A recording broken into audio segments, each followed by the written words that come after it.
ಭಕ್ತವನ್ನು ಸುತ್ತಲು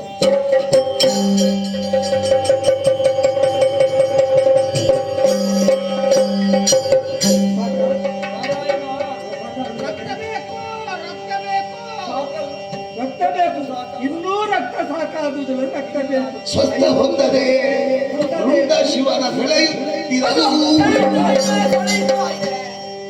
ಸಮಸ್ತ ವಂದಿತರ ಯೋಜಿಸುವುದು ಮಧ್ಯಸ್ಥನಾಗಿಯೇ ಹೇಳ್ದ ಬ್ರಹ್ಮ ಕಪಾಲಕ್ಕೆ ಶಿವನ ಬಿಟ್ಟನ್ನ ಕರಗೆ ಮಾರುತ್ತದೆ ಶಿವನ ಬಿಟ್ಟನ್ನ ಕರಗೆ ಮಾರುತ್ತದೆ. ಓ ಕಪಾಲವೇ, ಇಷ್ಟು ರಕ್ತ ಕೊಟ್ಟರು ನಿನಗೆ ತೃಪ್ತಿ ಆಗಲಿಲ್ಲ ತಾನೆ? ನಾನಾಗಿ ಹಣ ಹೊಡೆದು ರಕ್ತವನ್ನು ಕೊಟ್ಟೆ, ಅದು ಕೂಡ ತೃಪ್ತಿ ಆಗಿಲ್ಲ. ಇನ್ನೂ ರಕ್ತ ಬೇಕು ರಕ್ತ ಬೇಕು ಅಂತ ಕೇಳುತ್ತಿದೆಯಲ್ಲ, ಯಾಕೆ ಅವನನ್ನು ಪೀಡಿಸ್ತಿದೆ? ಅವನಲ್ಲಿ ದೇಹಕ್ಕೆ ರಕ್ತ ಇಲ್ಲ, ಕೆಲ ಎಲುಬು ಮಾತ್ರ ಉಂಟು, ಚರ್ಮ ಮಾತ್ರ ಇದೆ.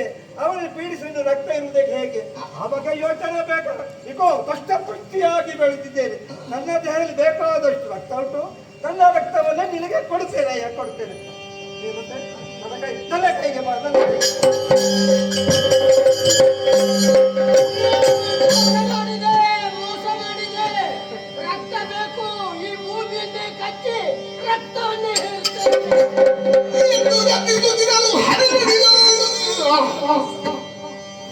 ದ್ವಾಪರದಿ ಬಂದು ಕುಟುಂಬ ತಾರದಲ್ಲಿ ಮೂರು ಜನ ನೆರೆಗೊಂದು ಕೂಡಿಸಿ ರಣಾಗ್ರವಗೈಸಿ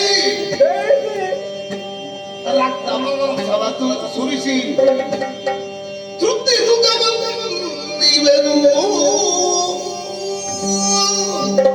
ಕಪಾಲ ಹೇಳುತ್ತೇನು?